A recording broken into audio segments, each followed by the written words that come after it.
ये कहानी सच्ची घटना से प्रेरित है और मनोरंजन के उद्देश्य हेतु इसमें थोड़े बहुत बदलाव किए गए हैं। इस कहानी के सभी पात्र काल्पनिक है और हमारा चैनल किसी भी प्रकार के अंधविश्वास को बढ़ावा नहीं देता। श्रोतागण से निवेदन है कि वो अपने विवेक का इस्तेमाल करें। दुनिया में कई अजीबोगरीब घटनाएं होती रहती हैं जिसे लोग नेगेटिव पावर तो पैरानॉर्मल एक्टिविटीज कहते हैं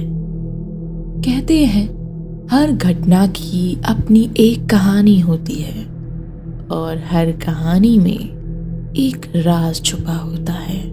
आज हम आपको झारखंड की सच्ची घटनाओं से प्रेरित एक ऐसी कहानी सुनाएंगे जो रांची की है। रांची टाटानगर से 120 किलोमीटर दूर झारखंड की राजधानी के रूप में जाना जाने वाला रांची शहर, जो अपने अंदर झारखंड की अद्भुत कल्चर समेटे हुए है। यहाँ भीड़ काफी है, लोग बिजी हैं, रोड्स पर ट्रैफिक है और जिंदगी के इस आपाधापी में हर कोई व्यस्त है। रांची शहर की एक खौफनाक कहानी है रांची के धुरवा की, जहाँ बसा है HEC कॉलोनी और इस कॉलोनी में एक हॉन्टेड घर F13 है, जिसके बारे यहाँ के लोकल लोगों के मुंह से कई कहानियां सुनी गई हैं। अभी 2 दिन पहले ही रोहित के पापा का ट्रांसफर रांची शहर में हुआ और उन्हें रहने के लिए कंपनी की तरफ से F12 अलॉट किया गया। छोटी, ये कमरा मैं लूंगा, तू अपना सामान बगल के कमरे में रख ले वरना फेंक दूंगा मैं। वाह भैया, ये अच्छी गुंडागर्दी है। बड़े हो तो मतलब हर चीज पे तुम ही हक जमाओगे क्या? ये रूम मैं लूंगी, जो करना है कर लो। अरे रोहित, छोटी, क्या तुम लोग फिर शुरू हो गए? जल्दी जल्दी कमरा सेट करो वरना आधी रात तक भी काम खत्म नहीं होगा, समझे? जी पापा, बस हो गया। छोटी की बच्ची, सब तेरी वजह से हो रहा है। अब उस कमरे में जा वरना पापा बहुत लतियाएंगे, समझी? भग भैया। रोहित 12वीं में था और छोटी 10वीं में। उनके अलावे घर में सिर्फ उनके पापा ही थे। जब दोनों छोटे थे तो इनके सर से माँ का साया उठ गया। फिर पापा ने ही दोनों बच्चों को माँ की तरह पाला। दोनों भाई बहनों में जितनी लड़ाई होती थी उतना प्यार भी था। पर क्या HEC कॉलोनी के F12 में रहते इन्हें बगल के वीरान पड़े घर F13 की कहानी पता थी? रोहित, छोटी, रात काफी हो गई है बेटा, लाइट ऑफ करो और दोनों सो जाओ। जी पापा, गुड नाइट पापा। छोटी, तुझे क्या लगता है ये कहानी सच होगी? कौन सी कहानी भैया? अरे वही हमारे बगल वाले घर की भूतिया कहानी। भैया तुम ना अपनी बकवास बंद करो, मुझे ना इन सब चीजों से बहुत डर लगता है यार। ज्यादा डराओगे तो मैं चिल्ला दूंगी, फिर पापा से तुम निपटना, बता दे रही हूँ। अरे छोटी सुन तो, मैंने कब बोला ये सच है? ये रूमर भी हो सकता है।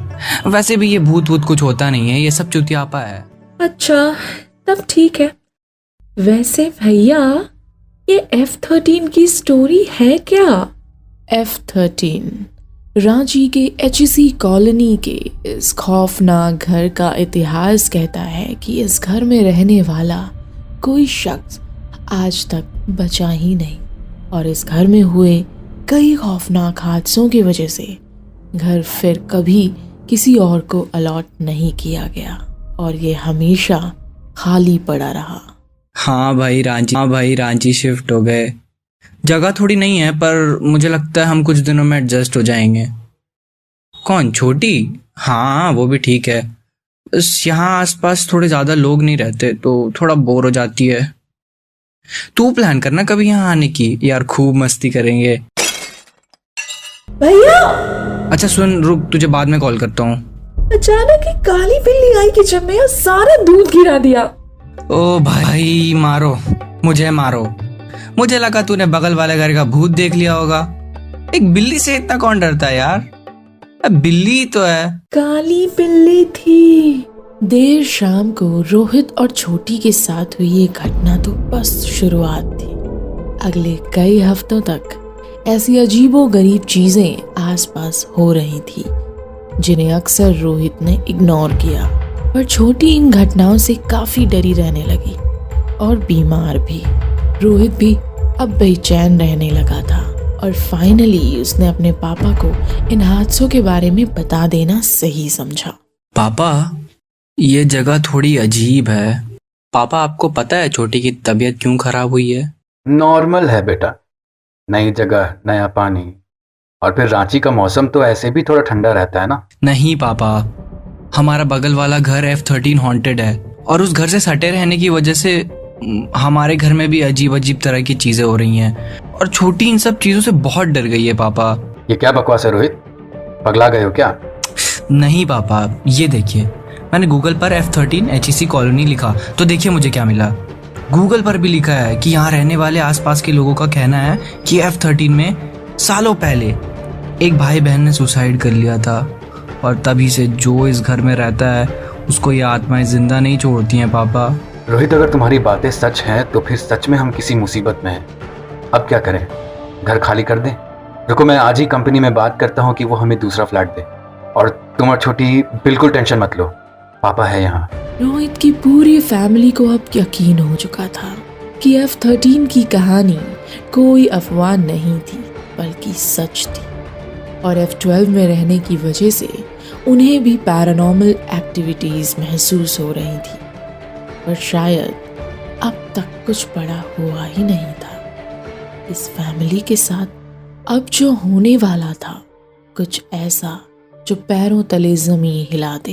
रोहित बेटा, आज काम से लौटते वक्त मुझे 12 बज जाएंगे। तुम और छोटी खाना खाकर सो जाना और सुनो, एक दूसरे का ख्याल रखना। बाय बेटा। जी पापा, बाय। छोटी छोटी कहाँ हो? चल खाना खा लेते हैं। पापा को आज आने में लेट हो जाएगा छोटी। अरे कहाँ गई? शायद छत पर होगी। भैया कब आ गए? वो देखो, वो लोग मुझे बुला रहे हैं। मैं जाऊं भैया? छोटी, ये छत के किनारे पे क्या कर रही है? हट वहां से, गिर जाएगी। वो देखो भैया, वो लोग मुझे बुला रहे हैं। कौन बुला रहे हैं? कहाँ? वो बिल्डिंग की दीवार पर देखो भैया। Oh my God, I can't believe this. छोटी अपने सेंस में नहीं थी, शायद जैसे उसके अंदर से कोई और बात कर रहा था। पर छोटी F13 की बिल्डिंग पर रोहित को जो दिखा रही थी वो देख के रोहित के होश उड़ चुके थे। F13 की बिल्डिंग की दीवार पर एक लड़का और लड़की उल्टे पांव चल रहे थे। रोहित समझ चुका था ये उसी भाई बहन की आत्मा है जिन्होंने सुसाइड किया था F13 में। रोहित तुरंत छोटी का हाथ पकड़कर नीचे कमरे की तरफ भागा और पापा के आने तक खुद को दोनों ने डर के मारे कमरे में बंद कर लिया। अपने साथ हुए इस डरावनी घटना का जिक्र किसी दूसरे से करने में भी अब रोहित को डर लगने लगा था। जल्द ही रोहित की फैमिली ने उस घर को खाली कर दिया और वहां से दूर चले गए। आज HEC कॉलोनी में आपको F13 इस घर का कोई नामो निशान नहीं मिलेगा, क्योंकि इस घर में बढ़ते हुए हादसों के और नेगेटिव खबरों को देखते हुए एडमिनिस्ट्रेशन ने इस घर का नंबर ही चेंज कर दिया है और अब ये घर किसी को भी अलॉट नहीं किया जाता। हम उम्मीद करते हैं कि अगर आप अपने घर पे ऐसे ही किसी पैरानॉर्मल एक्टिविटी या किसी हॉन्टेड घर के बारे में सुने तो रोहित की तरह इसे अंडर एस्टिमेट ना करें।